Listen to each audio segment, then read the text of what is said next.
First time I went diving was in probably 1966. I was at a youth camp and they had scuba bottles there, and so myself and another friend of mine, we happened to take the scuba bottles, went diving, and been diving ever since. After high school, I joined the Navy in 1967. I wanted to become a Navy diver, but at the time, you had to get your trade done first. My trade was naval air or air bosun. Worked on the flight deck of the Bonaventure, which was our aircraft carrier at the time. Worked as a aircraft handler and firefighter and ship's diver. We had some pretty good experiences with the Navy. Every time we went into a foreign port, we would end up diving, checking the bottom, checking the ships for limpet mines or any type of stuff. So we had quite a few experiences with the Navy.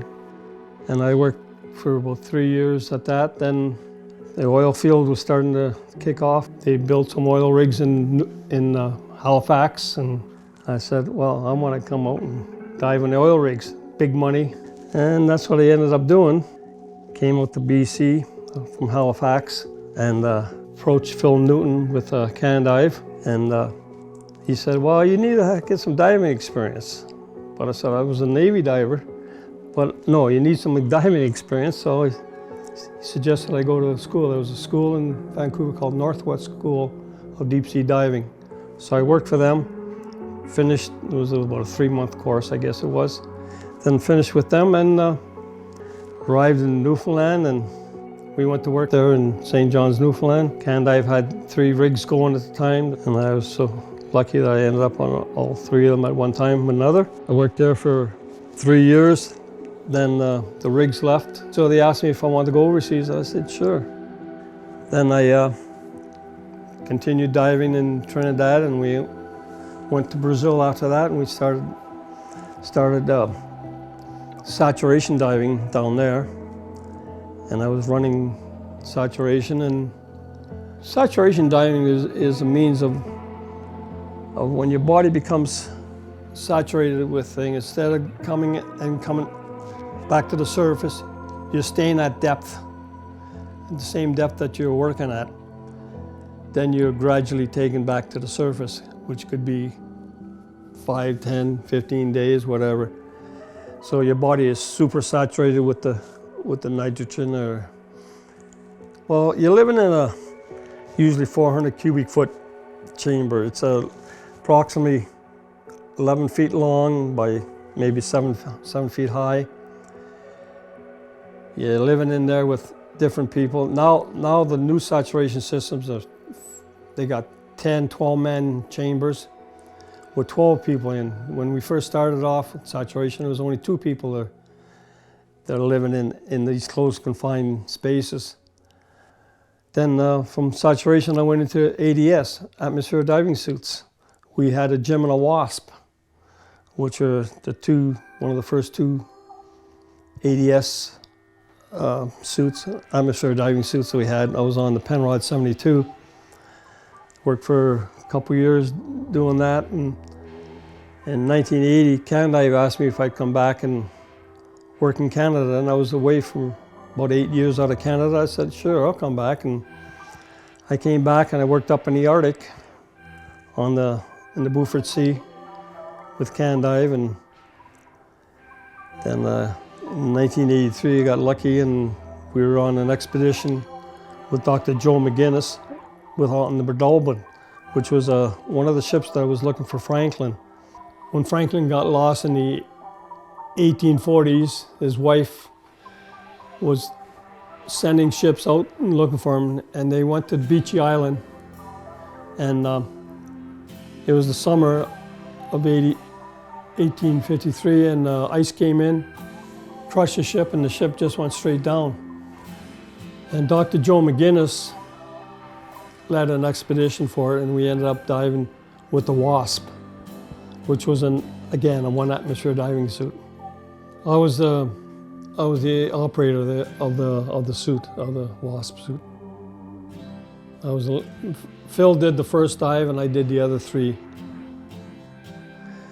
Dr. McGinnis was searching for this, for the Eris and the Terror for a number of years, and then he researched and he found out that the Bredalman was up there, and he formed an expedition with Phil Newton and Can Dive, and we went up and we dove through 9 feet of ice and got into the bottom, and I was so happened to pick up the ship's wheel, bring it to the surface, and National Geographic made a big spread of it, and then they put me on the cover.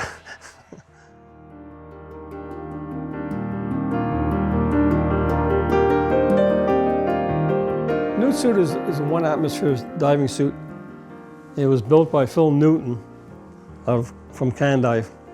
In 1983, when we did the Bredalman expedition, we had what they called the Wasp.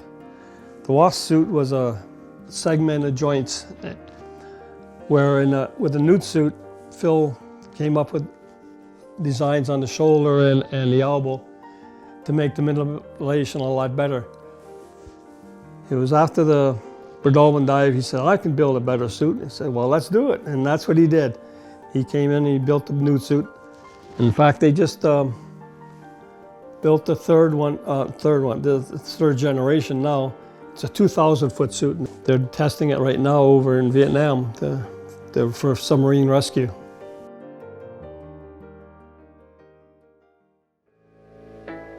Air and sea search is continuing for possible survivors of the Edmund Fitzgerald, a 729-foot ore carrier, which apparently broke apart and sunk last night on Lake Superior.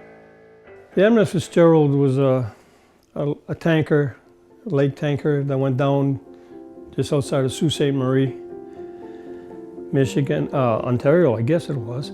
What it was during the storm in November, it sank, taking down 29 crew members. Can Dive was approached by a company, and they wanted to raise the bell, the ship's of the Fitzgerald bell, and put a commemorative bell down with all 29 names of the people that died on it. So Can Dive was asked if they would do that, and Bruce Fiocco, our chief diver at the time, arranged to get the bell made. We went to Ontario. The Navy was doing exercise, and they had the Cormorant, which was a dive vessel for the Canadian Navy. They had one of the submarines on there called the Pisces boat, and we got on the Angling Lady, which was a tugboat. We went out to the site, and we commenced cutting the bell. Was on a tripod type stand. It had to release it, we had to do some underwater burning, which was some of the first underwater burning that was ever done.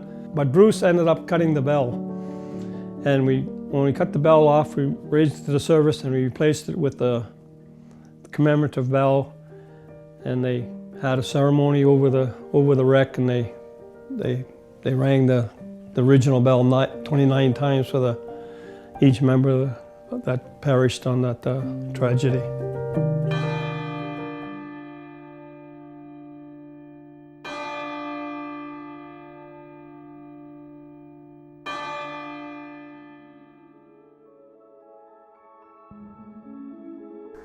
The Abyss, for me, is a very interesting film. It probably was the most difficult thing that I really ever had to do, and I think collectively for the company to do, because we were many times breaking new ground. Jim Cameron was going to cut our visual effects right up against his wet-for-wet photography in South Carolina, which was being shot in a real tank with real submersible. So we were faced with actually imitating the look. Cameron came to Can Dive talking to Phil and Jim English. He was looking for a submarine. We had a dome. It was a 5-inch thick plexiglass dome. So they came up with we'll make the suit work with this, and they designed it, and That was, in the movie, that was flatbed.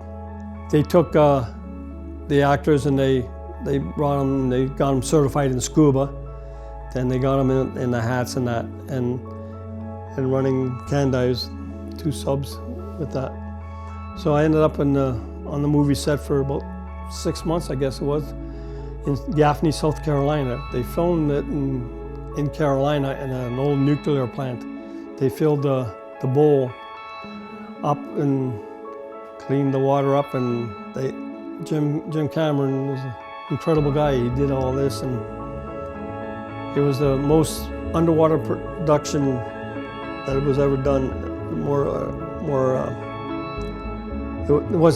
We didn't use smoke and mirrors. We did the real thing. They rose to the challenge instead of caving in under it. Nobody ever said I can't do that on this film, and I think they should all be proud of themselves for that.